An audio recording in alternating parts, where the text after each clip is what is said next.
প্রিয় দর্শক, স্বাগত জানাচ্ছি আগামীর বাংলাদেশ অনুষ্ঠানে। আশা করি আপনারা ভালো আছেন, সুস্থ আছেন। আলোচনার শুরুতেই চলুন আমরা পরিচিত হয়ে নেই আমাদের আজকের দুজন অতিথির সঙ্গে। আজকে আমাদের সঙ্গে রয়েছেন প্রফেসর মেজবাউল আজম সওদাগর, চেয়ারম্যান, রাষ্ট্রবিজ্ঞান বিভাগ, জগন্নাথ বিশ্ববিদ্যালয়। আরও রয়েছেন ডক্টর মোহাম্মদ আনিসুর রহমান, সহযোগী অধ্যাপক ও আন্তর্জাতিক সম্পর্ক বিশ্লেষক, জগন্নাথ বিশ্ববিদ্যালয়। আপনাদের দুজনকেই স্বাগত। প্রফেসর মেজবা, ইরান ইসরায়েল লড়াই থেমেছে, কিন্তু এ নিয়ে প্রচুর আলোচনা হচ্ছে। আন্তর্জাতিক বিশ্লেষকরা বলছেন যে ইরান ইসরায়েলের যুদ্ধ অনেক কিছু পাল্টে দিয়েছে।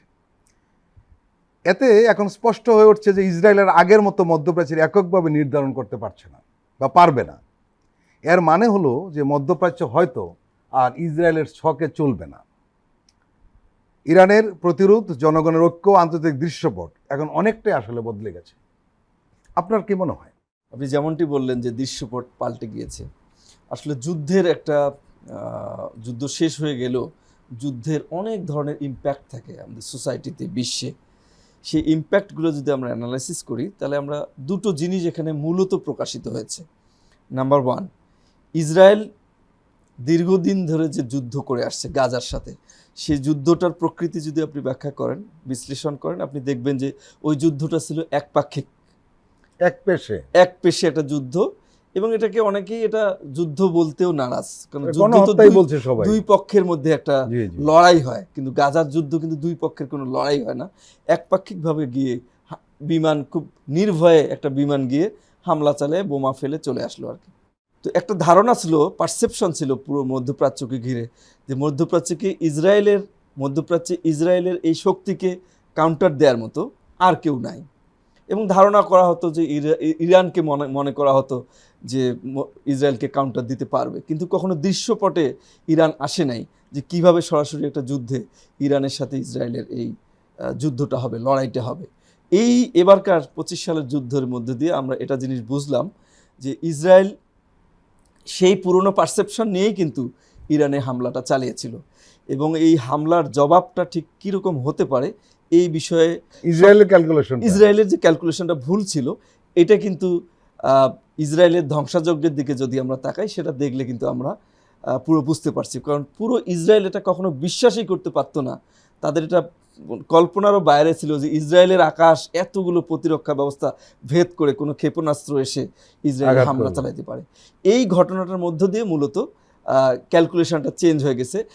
ইসরায়েল এখন এই ধারণায় আর কোনো দেশকে, মধ্যপ্রাচ্যের কোনো দেশকে সহজে আক্রমণ করতে যাবে না, তাদের যে এক্সপিরিয়েন্স হয়েছে এই যুদ্ধের মধ্য দিয়ে।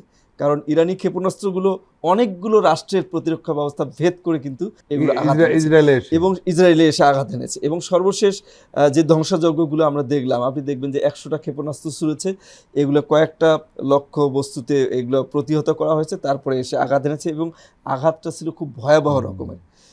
এই ক্ষেত্রে ইসরায়েলের এখন আকাশ প্রতিরক্ষা ব্যবস্থার যে দুর্বলতা, সেটি কিন্তু প্রকাশ হয়ে গেছে সবার কাছে। এটি একটা দৃশ্যপটে এসেছে। আর ইরানের দিকে যদি আপনি চিন্তা করেন, যে ইরান কিন্তু দীর্ঘদিন থেকে যে তাদের ক্ষেপণাস্ত্র প্রযুক্তি, তাদের সামরিক যে অস্ত্র ভাণ্ডার যে গড়ে তুলেছিল মূলত ইসরায়েলের আক্রমণকে কেন্দ্র করে, এটি কিন্তু বিশ্বের কারো কাছে কোনো স্পষ্ট বার্তা কোনো ছিল না যে কী ধরনের সামরিক শক্তি আসলে ইরানের ছিল। তো এই হামলাটার মধ্য দিয়ে, যুদ্ধটার মধ্য দিয়ে কিন্তু ইরান তার সামরিক শক্তির জানান দিয়েছে, এবং ইরানের শত্রুরা বুঝতে পেরেছে যে ইরানের কী ধরনের শক্তিতে তারা বলিয়ান। যে এই দুটো ঘটনার মধ্য দিয়ে উভয় পক্ষের প্রতিরক্ষা ব্যবস্থার দুর্বলতাটা কিন্তু প্রকাশিত হয়েছে। ইরানের যেমন আকাশ প্রতিরক্ষা ব্যবস্থার দুর্বলতা, সেটি প্রকাশিত হয়েছে, আর ইসরায়েলের যে নিজেকে সুপ্রিম ভাবার যে প্রবণতা, সেটি একেবারে মাঠে মারা গিয়েছে, এবং তাদের দুর্বলতা এখন ইরানের কাছে স্পষ্ট। এখন যে ঘটনাটা ঘটবে, যে দুই রাষ্ট্রের মধ্যে আপনার অস্ত্র প্রতিযোগিতা আগামী দিনে, যেটাকে আমরা আর্মামেন্ট বলি, আর্মস কম্পিটিশন দুই রাষ্ট্রের মধ্যে বাড়বে। কিভাবে বাড়বে? যে ইরান এখন চিন্তা করবে যে তাদের যে ক্ষেপণাস্ত্রগুলো সফলভাবে আঘাত এনেছে এবং যেগুলো ক্ষেপণাস্ত্র আটকে দিয়েছে মাঝ রাস্তায়, এগুলোকে কিভাবে আরও উন্নত করা যায়, ইরান সেদিকে মনোযোগ দিবে। ইরান তার বিমান প্রতিরক্ষা ব্যবস্থার ব্যবস্থার দিকে মনোযোগ দিবে। তারা বুঝতে পেরেছে যে বিমান প্রতিরক্ষার যে দুর্বলতা ইরানের, সেটার কারণে তার কি ক্ষতি হচ্ছে সেই দিকে সে মনোযোগ দিবে। সুতরাং অস্ত্র প্রতিযোগিতা এই থেকে বাড়বে। আর ইসরায়েলের দিক থেকে যেটা হবে, ইসরায়েলের যে আয়রন ডোমগুলো ছিল, যেগুলো দিয়ে তারা ক্ষেপণাস্ত্রকে আকাশ প্রতিরক্ষা নিশ্চিত করত, সেগুলোর দুর্বলতা কিন্তু ওপেন হয়ে গেছে। সেগুলোকে তারা কিভাবে আরও উন্নত করা যায় সেই দিকে কিন্তু ইসরায়েলও মনোযোগ দিবে। সো আলটিমেটলি এই যুদ্ধের প্রভাব যেটা হবে, খুব দ্রুত আর কোনো যুদ্ধ লাগার সম্ভাবনা এটাকে কমিয়ে দিয়েছে, কিন্তু দীর্ঘমেয়াদী যুদ্ধের সম্ভাবনা আরও বাড়াবে। এই দুই পক্ষের দুর্বলতাগুলো দুই পক্ষেই কেটে ওঠার চেষ্টার মধ্য দিয়ে আরেকটি নতুন যুদ্ধের প্রস্তুতি তারা আগামী দিনে হয়তো নেবে, এই ধরনের ধারণা আমরা করতে পারি আপাতত। ডক্টর আনিস, আমেরিকার সংবাদ মাধ্যম CNN এবং নিউ ইয়র্ক টাইমস জানিয়েছে যে যুক্তরাষ্ট্রে যে বোমা হামলা চালালো ইরানের 3টি পরমাণু কেন্দ্রে বা স্থাপনায়, সেটি আসলে ধ্বংস বা নিশ্চিহ্ন করতে পারেনি। এই নিয়ে মার্কিন গোয়েন্দাদের একটা গোপন প্রতিবেদন, এই তথ্য উঠে এসেছে এবং এই গোয়েন্দা গোপন প্রতিবেদনের রেশ ধরে তারা এই প্রতিবেদনটি প্রকাশ করেছে, CNN এবং নিউ ইয়র্ক টাইমস। এখন প্রশ্ন হলো যে তাতে ওই প্রতিবেদনে বলা হয়েছে যে আসলে কোনো ধ্বংস তো করতে পারেনি, সম্ভবত এই কর্মসূচি একটু পিছিয়েছে মাত্র। তাহলে কি দাঁড়ালো শেষ পর্যন্ত? যেহেতু তারা এটা একটা মূল টার্গেট ছিল এবং আপনি জানেন দীর্ঘ 30 বছর ধরে ইসরায়েল বলে আসছিল এবং নেতানিয়াহু নিজে যে তারা পরমাণু বোমা বানাচ্ছে ইত্যাদি ইত্যাদি। গোটা বিষয়টা আসলে কীরকম হলো? ইউএসএ যুদ্ধে আসবে এটা আমরা প্রথম দিক থেকে সাসপেক্ট করতে পারছিলাম না যে ইউএসএ কি সত্যি যুদ্ধে অংশগ্রহণ করবে, কারণ ইউএসএ ইউনিপোলার ওয়ার্ল্ডকে লিড দেয়। ইউএসএ যখন যুদ্ধের মধ্যে অংশগ্রহণ করবে তার মানে হলো তার যে সমস্ত ওয়েস্টার্ন অ্যালায়েন্সগুলো আছে তারা এই যুদ্ধে অংশগ্রহণ করবে। কিন্তু হঠাৎ করেই ট্রাম্প যুদ্ধের ঘোষণা দিলেন এবং রাতের অন্ধকারে ইউএস বাহিনী অ্যাটাক করলো পারমাণবিক। আবার এর আগে একটু বললো যে 2 সপ্তাহ পরে বলবো, হ্যাঁ, চালাকি করেছে। তো ইউএস এর এই অ্যাটাকটা আপনার হলো যে সফল হয়নি। ইন এ সেন্স ইরান তার নিজস্ব সেনাবাহিনী এবং রাষ্ট্রীয় প্রচার মাধ্যমে ঘোষণা দিয়েছে যে ইউএসরা অ্যাটাক করার আগেই পারমাণবিক স্থাপনা কেন্দ্রগুলো থেকে পারমাণবিক সরঞ্জাম এবং বিজ্ঞানীদেরকে সরিয়ে নেওয়া হয়েছে, নাম্বার 1। নাম্বার 2 হলো ইউএস কিন্তু অফিসিয়ালি ডিক্লেয়ার করে নাই যে আমরা পারমাণবিক স্থাপনাগুলো ধ্বংস করে দিয়েছি। ইরানের পারমাণবিক কর্মসূচি 1956 সাল থেকে চলছে ডক্টর মুসাদ্দেস সরকারের নেতৃত্বে, এবং ইরান এ পর্যন্ত ইউএস এম্বার্গো, ওয়েস্টার্ন এম্বার্গোর মধ্য দিয়ে গিয়েছে, পরমাণুকে শক্তিশালীকরণ প্রক্রিয়ার মধ্য দিয়ে গিয়েছে। এই যুদ্ধ ইরানকে বেশ কয়েকটি মেসেজ দিয়েছে, বার্তা দিয়েছে। যেমন ইরানের যে অ্যালায়েন্সগুলো আছে ওয়ার্ল্ড পলিটিক্সে, ধরুন চীন এবং রাশিয়া সরকারের 2টা স্টেটমেন্ট এটা আমেরিকাকে ভাবিয়েছে নতুন করে। নাম্বার 1 স্টেটমেন্ট হলো যে ওখানে ইরানের যে পারমাণবিক শক্তি কেন্দ্রগুলোতে আমাদের বিজ্ঞানীরা আছে, আমাদের লোকবল আছে, এদেরকে সেভ করার দায়িত্ব আমাদের। আর ইরানের যদি পারমাণবিক সক্ষমতা অর্জন করার অধিকার রয়েছে। এই দুটি বার্তা বিশ্ব রাজনীতিকে ব্যাপকভাবে প্রভাবিত করেছে এবং এই দুটি মেসেজ কিন্তু আমেরিকাকে যুদ্ধবিরতিতে আসার জন্য আপনার প্রলব্ধ করেছে।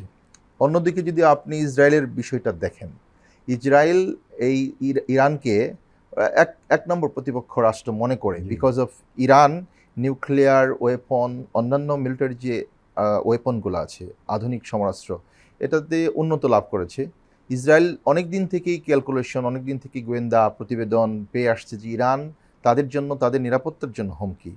অন্যদিকে মধ্যপ্রাচ্যে যে সমস্ত শক্তিগুলো আছে, যেমন বেশ কিছু ইয়েমেনের হুদি সম্প্রদায় আছে, বা হামাস আছে, বা হিজবুল্লাহ আছে, এই সমস্ত মুসলিম সংগঠনগুলোতে ইরানের ব্যাপারে বলছে যে তারা সরাসরি অর্থ এবং সামরিক সরঞ্জাম। আমরা তো জানি যে এই 3টি সংগঠনকে দিয়ে আসলে ইরান প্রক্সি যুদ্ধটা চালিয়ে গেছে এতদিন পর্যন্ত, সেটা ছিল।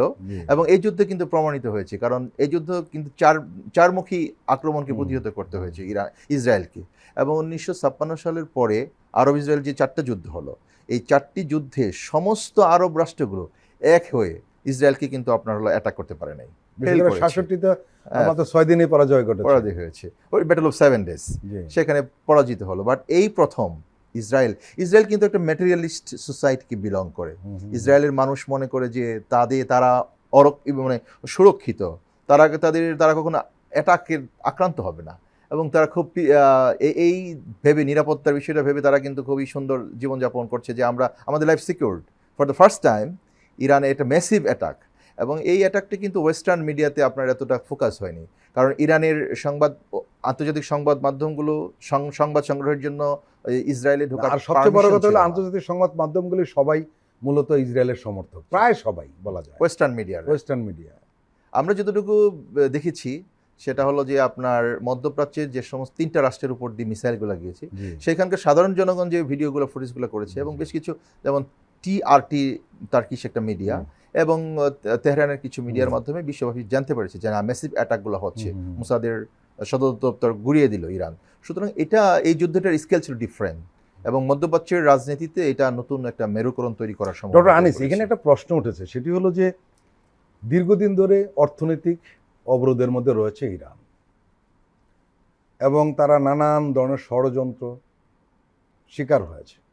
প্রশ্ন হলো তারা এতদিন পর মানে সময় পাওয়ার পরও এই পারমাণবিক তারা এগুলো না কেন ফাইনালি? আপনি দেখবেন যে ওনারা যখন 1956 সাল থেকে পারমাণবিক কর্মসূচি নিয়েছে, সেখানে অর্থনৈতিক নিষেধাজ্ঞা, রাজনৈতিক নিষেধাজ্ঞা, বিভিন্ন ধরনের এম্বার্গো ওদের উপর চলেছে, সরকার ব্যবস্থা পতন হয়েছে। রেজা শাহ পাহলভী সরকার ছিল, দ্বিতীয় রেজা শাহ পাহলভী, সেখানে একটা বিপ্লবের মধ্য দিয়ে খোমেনি সরকার প্রতিষ্ঠিত হয়েছে, এবং এই সরকারের প্রধান উদ্দেশ্য ছিল ইরানের জিও স্ট্র্যাটেজিক নিরাপত্তা, কারণ ইরানের পাশেই আপনার হরমুজ প্রণালী, ইরানের তেল সম্পদ প্রচুর, সুতরাং স্ট্র্যাটেজি নিয়েছিল, তারা স্ট্র্যাটেজি আছে। এবং এখন ইরান অফিসিয়ালি কিন্তু ডিক্লেয়ার করে না যে তারা নিউক্লিয়ার ওয়েপনের অধিকারী কিনা, অফিসিয়ালি ডিক্লেয়ার করে নাই। বাট আমরা যারা আন্তর্জাতিক সম্পর্কের বিষয়গুলোকে পড়াশোনা করি, আমরা দেখতে পাই যে সমস্ত অ্যাটাকগুলো হয়েছে এবং মিসাইল অ্যাটাকগুলো হয়েছে, এই মিসাইল অ্যাটাকগুলো কিন্তু ডিফারেন্ট অ্যাটাক, এবং এইখানে পারমাণবিক সক্ষমতা অর্জন করার মতো একটা সক্ষমতা কিন্তু তারা অর্জন করেছে। তারা অফিসিয়ালি ডিক্লেয়ার দেয় নাই, বাট আমাদের একটু ওয়েট করতে হবে যে ইরান আসলে অফিসিয়ালি ডিক্লেয়ার দেবে কিনা। এবং এই যুদ্ধের ভয়াবহতা যদি আরও ইনক্রিজ হতো, হয়তোবা আমরা বুঝতে পারতাম যে ইরান কী ধরনের ডিক্লারেশন দেয়, কারণ ইরানের একটা এবার ছিল যে আমরা যদি আমরা আক্রান্ত হই, এটার জবাবটা হবে খুব বেশি পরিমাণে, বেশি মাত্রায়, এবং ইরান সেটাকে প্রমাণ করেছে। সুতরাং এই সমস্ত বিষয়গুলোকে নিয়ে যেহেতু তারা অফিসিয়াল ডিক্লেয়ার করে নাই, বাট তারা যে সমরাস্ত্রে অনেক উন্নত, এটা আমরা ধরে নিতে পারি। প্রফেসর মেজবা, আপনি নিশ্চয়ই জানেন যে আন্তর্জাতিক পরমাণু শক্তি সংস্থা, যেটা IAEA নামে পরিচিত, তাদের সঙ্গে আর ইরান সহযোগিতা করবে না ঘোষণা দিয়েছে, এবং এই নিয়ে ইরানের পার্লামেন্টে একটি বিলও অনুমোদন করেছে। এর মানে কি এটা যে ইরান আর আন্তর্জাতিক পরমাণু শক্তি সংস্থার সঙ্গে আর কাজ করছে না? জি, এই বিষয়টা কি অবলুপ্ত ঘটলো? ডেফিনেটলি আমরা এটা বলতে পারি, কারণ ইরানের সাথে পরমাণু শক্তি সংস্থার যে দীর্ঘমেয়াদী যত আলোচনাগুলো হয়েছে, এই আলোচনাগুলোতে যে সিদ্ধান্তগুলো হয়েছে, এই সিদ্ধান্তগুলো বাস্তবায়ন করতে গিয়ে বারবার ইরান আপনার বিশ্বাসঘাতকতার সম্মুখীন হয়েছে আর কি, কথাটা রাখা হয়নি। এবং সর্বশেষ ইরানের এই পরমাণু স্থাপনায় যে হামলাটা হলো, এই পরমাণু স্থাপনায় হামলাটা করার অর্থও কিন্তু হচ্ছে পরমাণু শক্তি সংস্থার সাথে ইরানের যে চুক্তি, সেই চুক্তিকেও কিন্তু লঙ্ঘন করা। কারণ আপনি জানেন যে পরমাণু যে স্থাপনা, প্রত্যেকটা স্থাপনায় কিন্তু IAEA এর CC ক্যামেরা কিন্তু এখানে লাগানো আছে, এবং কন্টিনিউয়াস এটা IAEA এর তদারকির মধ্যে এইগুলো ছিল। সো অফিসিয়ালি IAEA এটা স্বীকার করেছে, এবং ইরানের বক্তব্যের মধ্যে এটা আমরা জেনেছি যে পরমাণু মানে 60%-এর উপরে তারা এনরিচমেন্টের দিকে যাবে না, নিউক্লিয়ার এনরিচমেন্টের দিকে। তো সেইভাবেই কিন্তু কথাবার্তা চলছিল। এরপরে এই পরমাণু স্থাপনার উপরে আমেরিকার হামলা করা, এটা কিন্তু একটা সম্পূর্ণরূপে চুক্তির লঙ্ঘন। কারণ আপনি তো আমার সাথে চুক্তিতে আছেন যে আমি 60%-এর উপরে আমি যাইনি, আণবিক শক্তি সংস্থা সেটা স্বীকার করেছে, ইরানও সেটা বলেছে, এবং মার্কিন যুক্তরাষ্ট্র কখনো বলেনি যে তারা এটা লঙ্ঘন করেছে। তো আণবিক শক্তি সংস্থার উপর হামলাটা করার অর্থই হচ্ছে এই চুক্তি লঙ্ঘন করা, যার ফলে ইরান কিন্তু এই জায়গা থেকে সরে এসেছে, এবং এটা আমরা ধরে নিতে পারি যে আণবিক শক্তি সংস্থার সাথে ইরানের আর কোনো সহযোগিতার সামনে থাকবে না। এবং যেটি হতে পারে, যদি নতুন কোনো সহযোগিতার দ্বার উন্মুক্ত হয়, তাহলে সেই সহযোগিতার দ্বারটা এভাবেই উন্মুক্ত হবে, ইরান অনেকগুলো শর্ত দিয়ে তার উপর যে অর্থনৈতিক নিষেধাজ্ঞাগুলো আছে এবং এই নিষেধাজ্ঞাগুলো থেকে সে বেরিয়ে আসার জন্য একটা ডিপ্লোমেসি সে চালাবে, এবং এটা একটা দর কষাকষির একটা টুলস হবে ইরানের জন্য, বার্গেনিং টুলস হবে ইন্টারন্যাশনাল রিলেশনসে, যেটা খুবই গুরুত্বপূর্ণ বার্গেনিং টুলস। তো ইরান অন্তত চমৎকার ডিপ্লোমেসির মধ্য দিয়ে এই বার্গেনিং টুলসটা তারা তৈরি করে নিয়েছে। এখন যদি পশ্চিমা বিশ্ব এই মুহূর্তে ইরানকে যদি চাপ দেয় যে আণবিক শক্তি সংস্থা থেকে তার যে সম্পর্ক কাট হয়ে যাচ্ছে, এই জায়গাতে সম্পর্ক পুনর্নির্মাণের জন্য যদি কোনো প্রেশার ক্রিয়েট করে, তখনই ইরান কিন্তু তার কিছু শর্ত আরোপ করতে পারবে, কিছু শর্ত আরোপ করতে পারবে যে হ্যাঁ আমি করতে পারি, তোমরা চুক্তি লঙ্ঘন করেছো, তাহলে আমার উপর এই যে নিষেধাজ্ঞা আছে এগুলো কিন্তু তুলে নিতে হবে। তো ইরানের জন্য এটা উন্মুক্ত হয়েছে। আর পাশাপাশি একটা জিনিস হচ্ছে IAEA এর যে তদারকির যে ইনস্ট্রুমেন্টগুলো ছিল, যে মেকানিজমটা ছিল, এই মেকানিজমটা কিন্তু ইতিমধ্যে ইরান এটা ধ্বংস করে দিবে, অর্থাৎ সিসি ক্যামেরা থেকে শুরু করে অনেকগুলো পদক্ষেপ তারা নিয়েছে। এবং পার্লামেন্টে বিল উত্থাপন করা অর্থ হচ্ছে এটা একটা একেবারে জনগণের সম্মতি নিয়ে স্টেট পলিসি মেকিংয়ে তারা চলে গেছে। এরা কিন্তু এই পার্লামেন্টে বিলটা না গেলেও কিন্তু পারত, ইরান ধরেন যে এমনি ঘোষণা দিলেও পারতো যে আমরা কোনো সম্পর্ক রাখবো না। কি ইরান যে সত্যিকার অর্থেই বড় ধরনের বার্গেনিংয়ে যাচ্ছে এবং IAEA এর সাথে বড় ধরনের একটা ডিলিংসে যাবে, তার একটা বা সম্পর্ক রাখবে না, তার একটা লক্ষণ হচ্ছে তারা পার্লামেন্টে এই বিল নিয়ে গিয়ে পার্লামেন্টে পাশ করেছে। এখান থেকে আমরা বুঝতে পারি যে সামনের দিনগুলোতে এই পরমাণু শক্তির যে সম্ভাবনা ইরানের, এটা নিয়ে একটা বড় ধরনের বার্গেনিং আরও হবে। এবং ইরান হয়তোবা যদি তার বার্গেনিংয়ে সে সফল না হয়, তাহলে ইরান হয়তো দ্রুত এনরিচমেন্টের দিকে আবার যাবে, আমার ধারণা। প্রিয় দর্শক, আমরা এখন একটি বিরতি নিচ্ছি, আপনারা আমাদের সঙ্গেই থাকুন।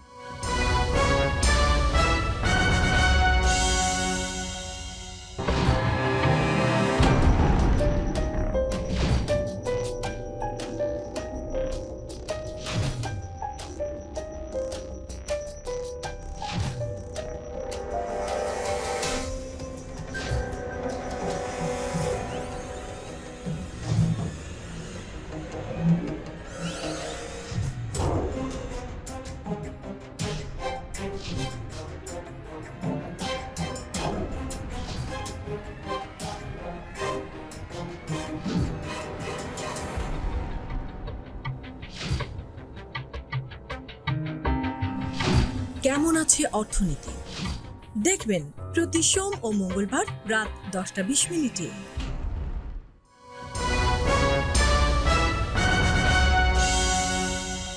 আবারও স্বাগত আগামীর বাংলাদেশ অনুষ্ঠানে। আজকে আমাদের সঙ্গে আলোচনায় রয়েছেন প্রফেসর মাহজুবুল আজম, আরও রয়েছেন ডক্টর মোহাম্মদ আনিসুর রহমান। ডক্টর আনিস, আমরা জানি যে ট্রাম্পের মধ্যস্থতায় যুদ্ধবিরতি কার্যকর হয়েছে, কিন্তু প্রকৃতপক্ষে সংঘাত থেকে দুই পক্ষ বেরিয়ে আসছে এমন কিন্তু প্রমাণ নেই, কারণ তাদের দুজনের মধ্যে কোনো চুক্তি হয়নি। এই কারণে প্রশ্ন উঠেছে যে ইরান ইসরায়েল যুদ্ধ কি সত্যি শেষ হয়েছে? ইরান ইসরায়েল যুদ্ধটা শেষ হয়েছে আক্ষরিক অর্থে বলা যাবে না, কারণ হলো ওখানে কিন্তু ফিলিস্তিনের সংকটটা কিন্তু এখনো আছে, এবং ইসরায়েলের সেনাপ্রধান কিন্তু ঘোষণা দিয়েছে যে আমাদের এখন যুদ্ধের ময়দানটা হচ্ছে। আমরা সেই প্রসঙ্গে আলাদা আসবো, গাজা নিয়ে একটু। তো আপনার হলো যে অ্যাপারেন্টলি ট্রাম্প ঘোষণার মধ্য দিয়ে দুইটা রাষ্ট্র কিন্তু প্রথমে ঘোষণার পরেও যুদ্ধে অংশগ্রহণ করেছিল, এবং ট্রাম্পের যে স্পিচটা আছে আপনি যদি অ্যানালাইসিস করেন দেখবেন যে দুইটা রাষ্ট্রকে সে কিন্তু খুব স্ল্যাজিং ল্যাঙ্গুয়েজ ইউজ করেছে, এবং একজন আমেরিকার মতো একজন প্রেসিডেন্টের মুখ থেকে এই ধরনের স্টেটমেন্টগুলো মানে আপনাকে ভাবিয়ে তুলবে যে পররাষ্ট্রনীতিতে কি হতে যাচ্ছে আসলে। তারপরে অ্যাপারেন্টলি দুটো রাষ্ট্র যুদ্ধ বিরতিতে এসেছে সাময়িকভাবে, কিন্তু এই যুদ্ধ শেষ হবে না।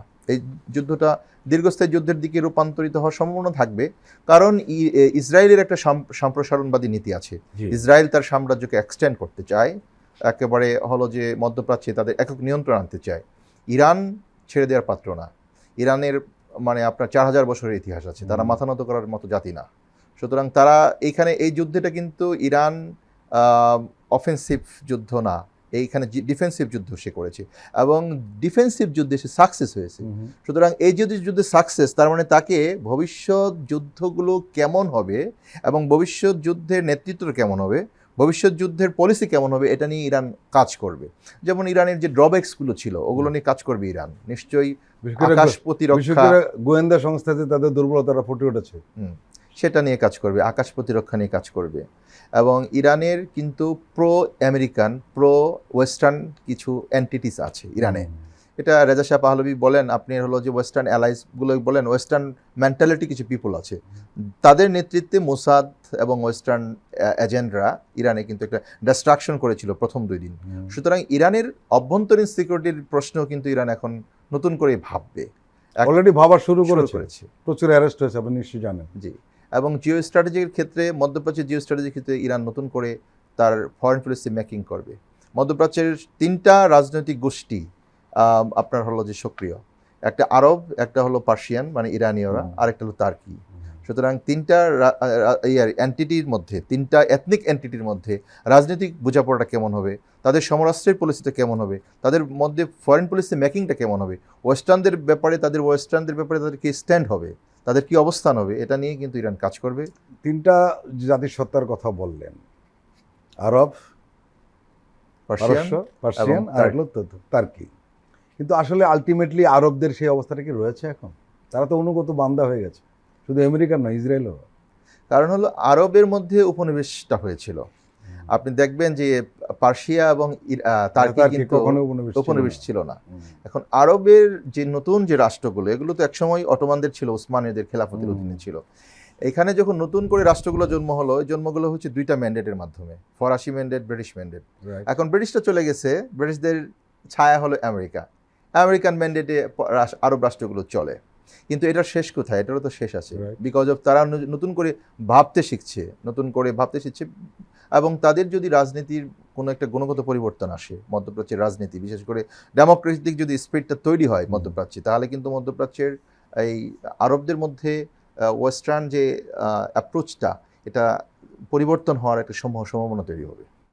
প্রফেসর মেজবা, যুদ্ধের শুরুতে ইসরায়েলের প্রধানমন্ত্রী নেতানিয়াহু বলছেন যে তারা 2টো লক্ষ্যকে সামনে নিয়েছে। একটি হলো ইরানের পরমাণু কর্মসূচি গুড়িয়ে দেওয়া, আরেকটি হলো ইরানের শাসন ব্যবস্থা বদলে দেওয়া।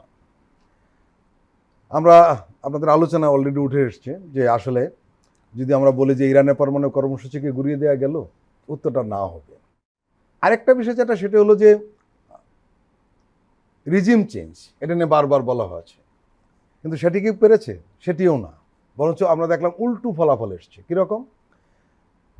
যেটা ডক্টর আনিস বলছিলেন যে সেখানে কিছু এলিমেন্ট তো রয়েছেন যারা খামেনির শাসনকে পছন্দ করে না, বিশেষ করে তারা যে ওই ইসলামিক বিপ্লবী গার্ড কোর, এটাকে পছন্দ করে না।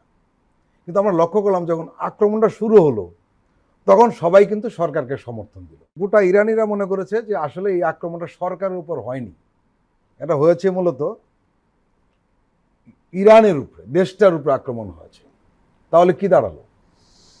জি, আপনি ঠিকই বলেছেন। তো আপনার কথার উত্তর দেওয়ার আগে আমি একটু বলে নিই যে যুদ্ধের ইতিহাস যদি আপনি পড়েন, যুদ্ধ হচ্ছে যে বিশ্ব রাজনীতির একটা বাস্তবতা আর কি। আপনি দীর্ঘ ইতিহাস পর্যালোচনা করে দেখবেন যে যুগে যুগে কিন্তু যুদ্ধ হয়েছে, এবং যুদ্ধের মধ্য দিয়ে কিন্তু আপনার সমাজ ব্যবস্থায়, বিশ্ব ব্যবস্থায় নানান ধরনের পরিবর্তন আমরা কিন্তু দেখি।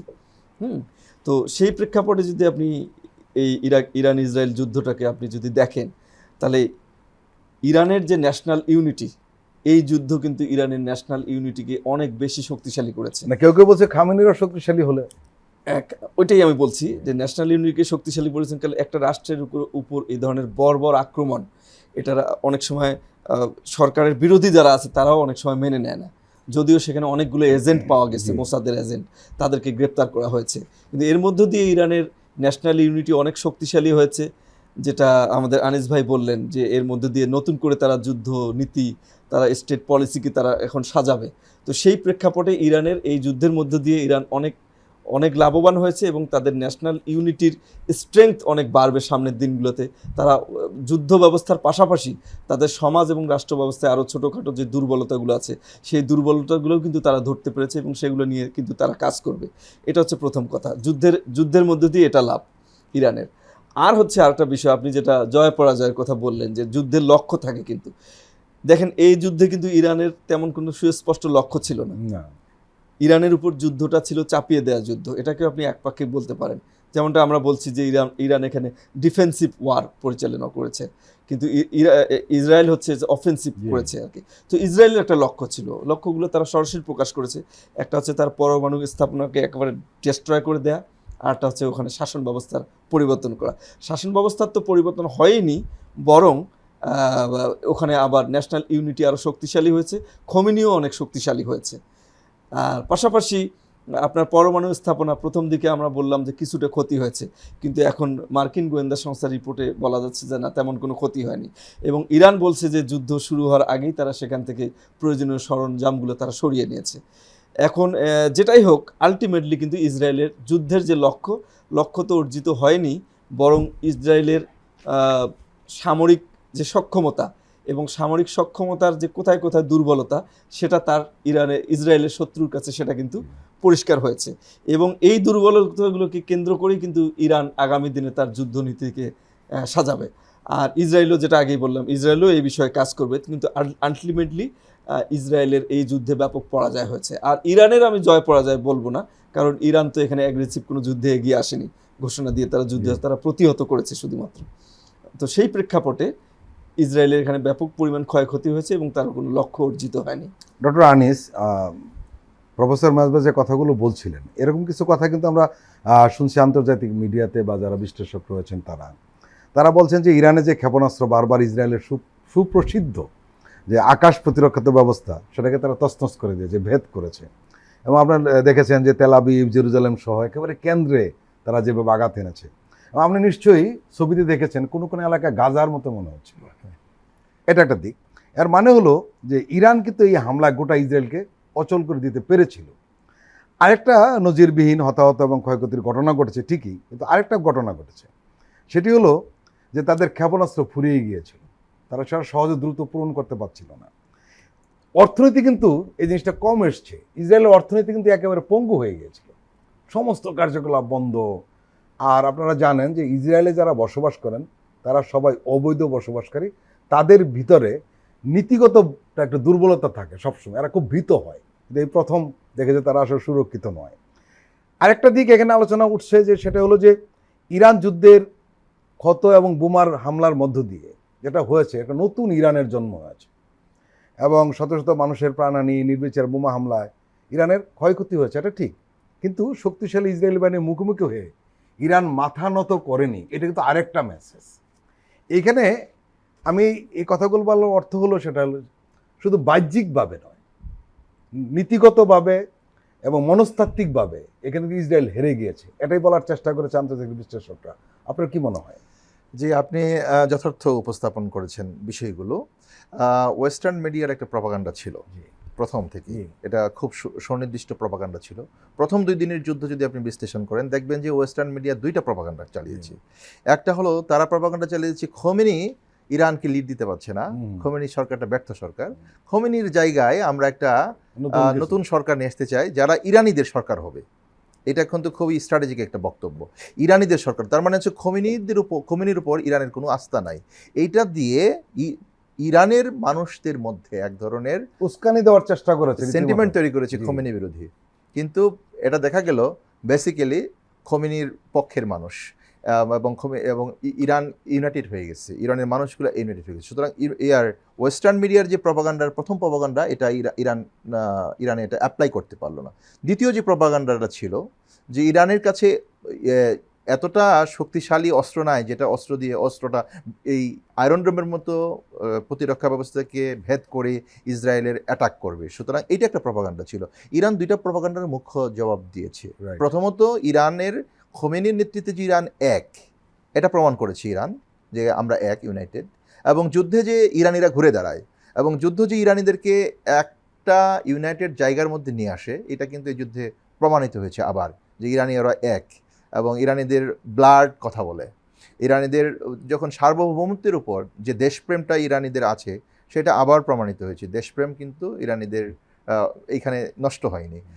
উপরন্তু প্রত্যেকটা রাষ্ট্রের মধ্যে তো কিছু এজেন্ট ক্লাস থাকবে, প্রো আমেরিকান, প্রো ওয়েস্টার্ন। তারা ইরানের বেশ কিছু ধ্বংসযোগ্য করার চেষ্টা করেছে, কিন্তু এটা মেসিভ না। প্রথম আপনার কি মনে হয় ডক্টর আনিস যে ইরানের যে এই শক্তিমত্তা বা মাথা নত না করার অ্যাটিটিউড, এর মাধ্যমে আরব বিশ্বে তার একটা প্রভাব বলে তৈরি হলো না নতুন করে? হ্যাঁ, তা তো হবেই। ইরানের তো প্রভাব বিস্তার হবে, মিডল ইস্টে ইরানের নতুন পলিসি থাকবে এখন। মিডল ইস্টে ইরান সমর্থিত যে সমস্ত মুসলিম গোষ্ঠীগুলো আছে এগুলোকে ইরান পৃষ্ঠপোষকতা বাড়িয়ে দিবে এবং মধ্যপ্রাচ্যের ভূ রাজনীতিতে ইরান খুব এক্সপানশন করবে এবং এটা আপনি দেখবেন মধ্যপ্রাচ্যের ইতিহাসে দুইটা সাম্রাজ্য খুব এক্সপান্সিভ ছিল, একটা সাম্রাজ্য অটোমান আর একটা ছিল যে পার্সিদের পাহলবি বংশ। কিন্তু পাহলবির নতুন ফর্মেটই তো আপনার হলো যে এই বর্তমান ইরানের যে যারা রাষ্ট্র ক্ষমতায় আছে, আর অটোমানদের বর্তমান এরদোয়ান হচ্ছে অটোমানদের। সুতরাং এই দুইটি শক্তি মধ্যপ্রাচ্যে প্রচ্ছন্ন একটা প্রভাব বিস্তার করার প্রতিযোগিতায় নামবে এবং এই প্রতিযোগিতায় ইউএসের পলিসিটা হবে ডিফারেন্ট, কারণ ইউএসএ 2000 সালে ওরা মধ্যপ্রাচ্যের যে পলিসি নিয়েছে 100 ইয়ার্স ইউএস, যেটা আমেরিকান ইয়ার্স বলে, যেটাকে আমেরিকান ওয়ার্ল্ড বলে, সেখানে কিন্তু মধ্যপ্রাচ্যের প্রত্যেকটা রাষ্ট্রের পিছনে ওদের 10টা-20টা করে পলিসি আছে। একটা পলিসি ইমপ্লিমেন্ট হয় নাই, ব্যর্থ হয়েছে, আরেকটা পলিসি তারা ইমপ্লিমেন্ট করবে এবং এই নতুন যুদ্ধর বিজয়টা ইরানের জন্য ইরানকে আবার ওয়েস্টার্ন অ্যালিয়েন্সটা খুব নতুন করে স্ট্র্যাটেজিক ছক আঁকার চেষ্টা করবে। তো ইরান তার সম্প্রসারণ চিন্তা, মধ্যপ্রাচ্যে তার যে সম্প্রসারণ চিন্তা এটাকে বাড়াবে। এই ক্ষেত্রে ওয়েস্টার্ন মিডিয়া যেটা করবে আপনার ধর্মীয় গোষ্ঠীগুলোকে তারা এক করবে, ইরানকে শিয়া একটা ট্যাগ দিয়ে হ্যাঁ সুন্নির বিষয়টাকে নিয়ে আসবে। যদিও মধ্যপ্রাচ্যের সুন্নি ইসলামটা অতটা পপুলার না, মধ্যপ্রাচ্যে বর্তমানে আপনার সালাফি ইসলামটা খুব পপুলার এবং সালাফি ইসলাম এটা ওয়েস্টার্নদের দ্বারা প্রমোটেড ইসলাম এবং সালাফিরা যে কোনো সময় যে কাউকে আপনার ফতোয়া দিয়ে আপনার হলো যে একটা বিভেদ সৃষ্টি করে দেয়, সেটা ওয়েস্টার্ন মিডিয়া বা ওয়েস্টার্ন পলিসি মেকাররা এটা করবে। বাট ইরান তার নিজস্ব পররাষ্ট্রনীতিতে একটু সম্প্রসারণবাদী পররাষ্ট্রনীতি গ্রহণ করবে মধ্যপ্রাচ্য প্রশ্নে। প্রিয় দর্শক, আমরা আবার একটি বিরতি নিচ্ছি, আপনারা আমাদের সঙ্গেই থাকুন।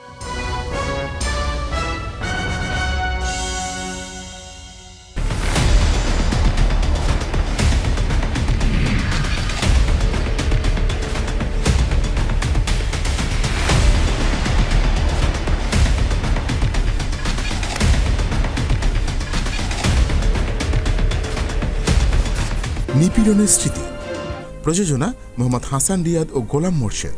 দেখবেন প্রতি শুক্র ও শনিবার সন্ধ্যা 7টায়।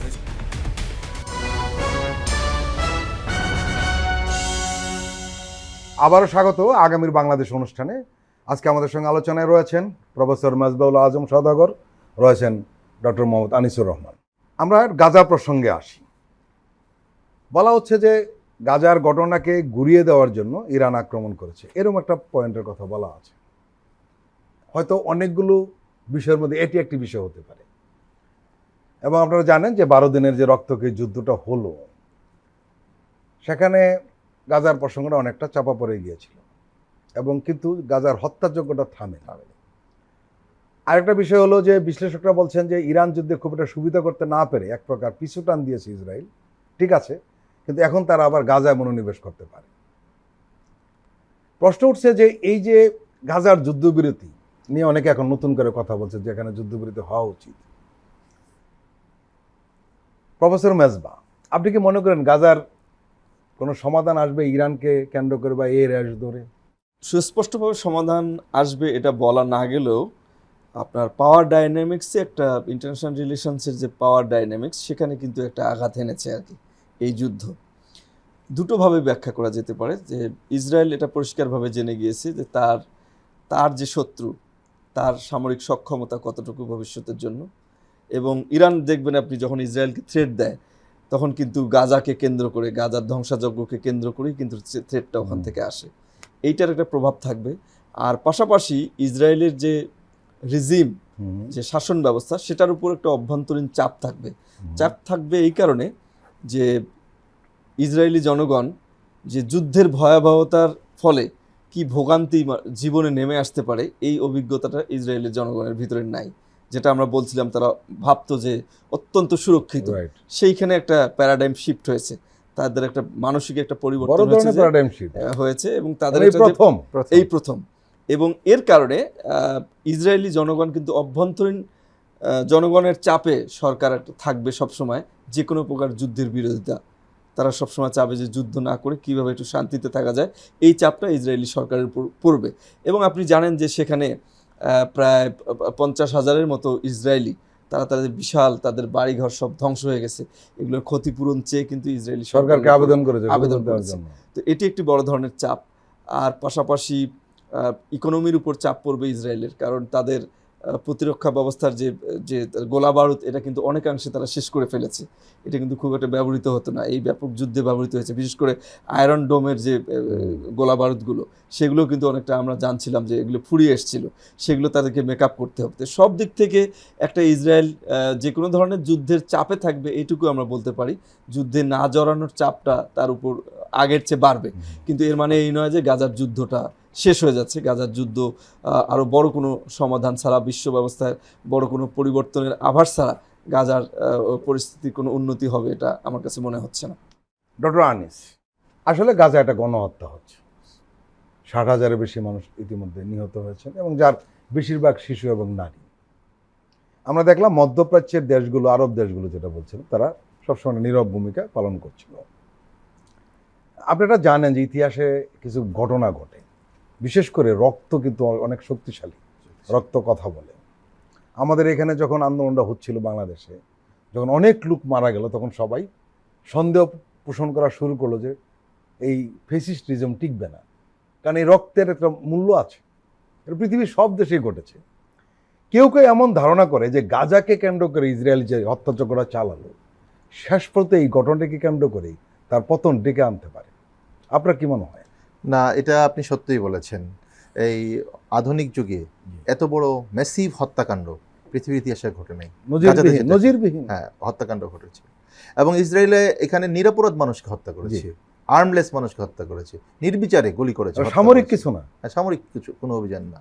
মানে তারা চাইলে কিন্তু 5 দিনের মধ্যে টোটাল গাজাকে অকুপাই করতে পারে, কিন্তু তারা কিন্তু সেটা করছে না। তারা গাজাকে মানব শূন্য করছে। এটাকে আপনাকে ইন্টারন্যাশনাল রিলেশনের টার্মে বলে এথনিক ক্লিনসিং। একদম এটা এথনিক ক্লিনসিং করছে এবং এটা যুদ্ধাপরাধ করেছে। এই ইসরায়েল যুদ্ধাপরাধ করছে, প্রতিনিয়ত করছে। এবং এই যুদ্ধাপরাধীতে আপনার হলো যে আরব রাষ্ট্রগুলো আপনার কোনো কার্যকরী ভূমিকা নিতে পারে নাই, কারণ আরব রাষ্ট্রগুলো তাদের ওয়েস্টার্ন অ্যালিয়েন্সের কাছে আপনার মাথা নত। আপনি যদি দেখেন আরব রাষ্ট্রের ম্যাক্সিমাম রাষ্ট্রগুলোতে আপনার ইউএস এয়ারবেজ আছে, ইউএস আর্মির আপনার হলো যে 7টা দেশে। সুতরাং এরা যারা, এবং অনেক দেশ আছে যাদের নিজেদের ক্ষমতা টিকে রাখার জন্য ইউএসকে ব্যবহার করে, যেহেতু তাদের সাথে জনগণের সম্পর্ক নেই। জর্ডানের বাদশাহ আব্দুল্লাহ তার নিজের লেজিটিমেসির জন্য আপনার হলো যে ওই ইউএস দের কাছে বসে থাকে। তো এখানে আপনার একটা ইন্টারন্যাশনাল রিলেশনের থিওরি আছে, রেজিস্ট্যান্স থিওরি। এই রেজিস্ট্যান্স প্রতিরোধ গড়ে ওঠে এবং প্রতিরোধ কিন্তু আপনার হামাস নিশ্চিহ্ন হয়ে যায়নি। আপনি যদি দেখেন 1 দিন 2 দিন আগে হামাস কিন্তু একটা অ্যাটাক করেছে এবং ইসরায়েলের সৈন্য হত্যা হয়েছে, 7 জন হত্যা হয়েছে। এবং যুদ্ধবিরতির পরে হ্যাঁ, ইসরায়েল ফিলিস্তিনি মানুষের মধ্যে যে স্বাধীনতাকামী যে চেতনাটা এবং তাদের মধ্যে যে রক্ত দেওয়ার যে টেন্ডেন্সি, এটা একদিন না একদিন ফিলিস্তিনকে স্বাধীন করবে। কারণ ওরা বিশ্বাস করে যে আমরা মাতৃভূমির জন্য যে আমাদের অবদানটা, এই অবদান এটা ইন্টারন্যাশনাল কমিউনিটি একদিন না একদিন আমাদেরকে স্বীকৃতি দিবে। এবং আপনি যদি দেখেন এই যে আমার কাছে যেটা মনে হয়, ফিলিস্তিন সংকটকে কেন্দ্র করে ওয়ার্ল্ড ওয়ার্ডারের একটা চেঞ্জ আসার সম্ভাবনা আছে ইন এ সেন্স। প্রতি শতাব্দীতে কিন্তু ওয়ার্ল্ড ওয়ার্ডার চেঞ্জ হয়। এবং ইউএসএতে আপনি দেখবেন, ইউএস গভর্নমেন্টে ইউএসএতে সমস্ত বিশ্ববিদ্যালয়ের ছাত্রছাত্রীরা মুভমেন্ট করেছে এগেনিস্ট দ্য ম্যাসাকার অফ প্যালেস্টাইনের যে গণহত্যা এর বন্ধের জন্য। এবং এর প্রেক্ষিতে কিন্তু আমেরিকার বড় বড় বিশ্ববিদ্যালয়গুলো কিন্তু ফান্ড বন্ধ হয়ে গেছে। আপনি যদি দেখেন যে 4-5 দিন আগে সায়েন্টিফিক যে অর্গানাইজেশনগুলো আছে, ওয়ার্ল্ড সায়েন্টিফিক অর্গানাইজেশন, যেগুলো বিশ্ব বিজ্ঞানকে লিড দেয়, তাদের একটা তালিকা প্রকাশ হয়েছে এবং 2025 সালের তালিকায় আপনার শুধুমাত্র 10টা অর্গানাইজেশনের মধ্যে 8টা অর্গানাইজেশন হচ্ছে চায়নার, 2টা অর্গানাইজেশনের হচ্ছে আমেরিকার। আপনি জানেন যে নিউ ইয়র্কে ইহুদি অধ্যুষিত এলাকা, মানে ইহুদি প্রচুর, এবং সেখানে মেয়র হওয়ার সম্ভাবনা তৈরি হচ্ছে একজন মুসলিমের, এবং তার নাম জোহরান মামদানি। মাত্র 33 বছর বয়স, কিন্তু সে পপুলার, বিশাল পপুলার অর্জন করেছে। ধরেই নেওয়া হচ্ছে সম্ভবত সেই সামনে মেয়র হচ্ছে। এবং সবচেয়ে এই মামদানির প্রসঙ্গটা আনলাম এই কারণে, উনি ফিলিস্তিনিদের পক্ষে দীর্ঘদিন ধরে আন্দোলন করছে, কথা বলছে, এবং উনি নিজে একটা সংগঠনও করেছে আরও অনেক আগে, এত ইয়াং, এরপরও আরও বেশ কয়েক বছর আগে ফিলিস্তিনিদের পক্ষে ওনার একটা সংগঠন করেছে। এটা নিয়ে উনি কথা বলছেন। এবং আপনি নিশ্চয়ই জানেন যে তার এই এগিয়ে থাকার কারণে মহা খেপেছেন বা গুস্সা হয়েছেন, রেগে গেছেন ট্রাম্প। এর মানে প্রভাবটা নানা জায়গায় ছড়িয়ে পড়ছে। ছড়িয়ে পড়ছে, কারণ গণহত্যাগুলো চালাই হচ্ছিল আপনার হলো যে জি, রাষ্ট্র গণহত্যা চালায়, জনগণ গণহত্যাকে সমর্থন করে না। এখন গণহত্যার পক্ষে রাষ্ট্র থাকে, রাষ্ট্রযন্ত্র থাকে, আর গণহত্যার বিপক্ষে থাকে হলো জনগণ। সুতরাং এইটাকে যখন রাজনীতিবিদরা ব্যবহার করেন গণহত্যাকে রাজনীতিতে, তখন জনগণ কিন্তু যারা গণহত্যার বিপক্ষে রাজনীতি যারা করেন তাদের পক্ষে কাজ করেন। আমেরিকার ক্ষেত্রে সেটাই হচ্ছে, অর্থাৎ আমেরিকার রাষ্ট্রটি গাজার গণহত্যাকে সমর্থন করছে, অন্যদিকে আমেরিকার সিভিল সোসাইটি গাজার গণহত্যাকে সমর্থন করে না। সুতরাং এই সিভিল সোসাইটি যারা গণহত্যাকে সমর্থন করে না, যে রাজনৈতিক দল, তাকে সমর্থন দেবে, এবং তরুণরা এই গণহত্যাকে সমর্থন করে না। নির্বিচারে শিশু হত্যা, নারী হত্যাকে সমর্থন করে না। তো গাজার এই প্যারাডিমটা আপনার হলো যে ওয়ার্ল্ড রাজনীতিতে, বিশ্ব রাজনীতিতে এক ধরনের পরিবর্তন আনার চেষ্টা করবে, কারণ অনেকগুলো রিজিওনাল পাওয়ার দাঁড়িয়ে যাচ্ছে। যেমন ইরান একটা রিজিওনাল পাওয়ার এবং টার্কি একটা রিজিওনাল পাওয়ার। আবার এই দুটো রাষ্ট্রের মধ্যে স্ট্র্যাটেজিক অনেকগুলা পাওয়ারের সাথে তাদের সম্পর্ক আছে। ইরানের সাথে তার খুব বেস্ট ফ্রেন্ড যদি বলেন আপনি রাশিয়া আছে, তো রাশিয়ার সাথে এখন চীন রয়েছে। টার্কির সাথে, টার্কি একদিকে টার্কি হচ্ছে নেটোর মেম্বার, আরেকদিকে রাশিয়ার সাথে ঘনিষ্ঠতম দেশ। সুতরাং রিজিওনাল যে শক্তিগুলো, এই শক্তিগুলোর আত্মপ্রকাশ করছে। অন্যদিকে আপনার ইসরায়েলের সাথে শুধুমাত্র আছে আপনার ওয়েস্ট। এখন যদি ইউনিপোলার ওয়ার্ল্ড তো থাকবে না, ইউনিপোলার ওয়ার্ল্ড ভেঙে যাবে।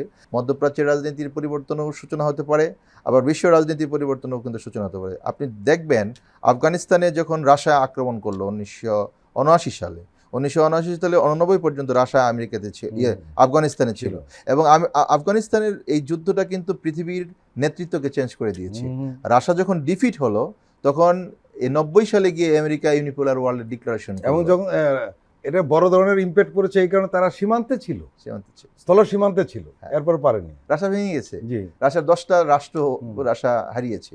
সুতরাং প্রত্যেকটা যুদ্ধের ইম্প্যাক্ট, যেমন রিজিওনাল ইম্প্যাক্ট থাকে, আঞ্চলিক ইম্প্যাক্ট থাকে, বৈশ্বিক ইম্প্যাক্টও কিন্তু খুব গুরুত্বপূর্ণ। বিশ্ব রাজনীতির নতুন মেরুকরণ তৈরি করে দেয়। এর মানে আমরা বলতে চাচ্ছেন গাজার এই ঘটনাটি বৈশ্বিক ইম্প্যাক্ট এবং আঞ্চলিক ইম্প্যাক্ট দুটোই ফেলবে। কারণ গাজার এই গণহত্যার বিপক্ষে শক্তিশালী দেশ হচ্ছে ইরান, গণহত্যার বিপক্ষে শক্তিশালী দেশ হচ্ছে টার্কি, এবং ইসরায়েল রাষ্ট্রের এক্সিস্টেন্সকে বিলিভ করে না, আর টার্কি সবসময় গাজার গণহত্যার বিপক্ষে অবস্থান নেয়। আরব রাষ্ট্রগুলোর ব্যাপারগুলো আলাদা। আরব রাষ্ট্রের মধ্যে নেতৃত্বের সংকট আছে, নেতৃত্ব বিকাশ ঘটে। সাধারণ মানুষের মধ্যে কিন্তু এই বিষয়টা মেনে নেওয়া কঠিন হচ্ছে তাদের জন্য। কঠিন হবে, কারণ তারা একই জাতির, একই রেস থেকে আসা। তারা আরবি, তারা আরবিতে কথা বলে, তারা নেশন হচ্ছে, তারা আরবি নেশন। এখন আপনার বাঙালি যেখানেই থাক না কেন, বাঙালি যদি হত্যা হয়, আপনার মুখে আমার মুখে বাঙালির এই হত্যাকাণ্ডের বিরুদ্ধে কথা বলবো সাধারণ মানুষ। প্রফেসর মেজবাহ এবং ডক্টর আনিস, আপনারা আমাদের দীর্ঘ সময় দিলেন, আপনাদেরকে আন্তরিক ধন্যবাদ। আপনাকে ধন্যবাদ। প্রিয় দর্শক, আজকের অনুষ্ঠান আমরা এখানে শেষ করছি। আপনারা ভালো থাকবেন, সুস্থ থাকবেন। আল্লাহ হাফেজ।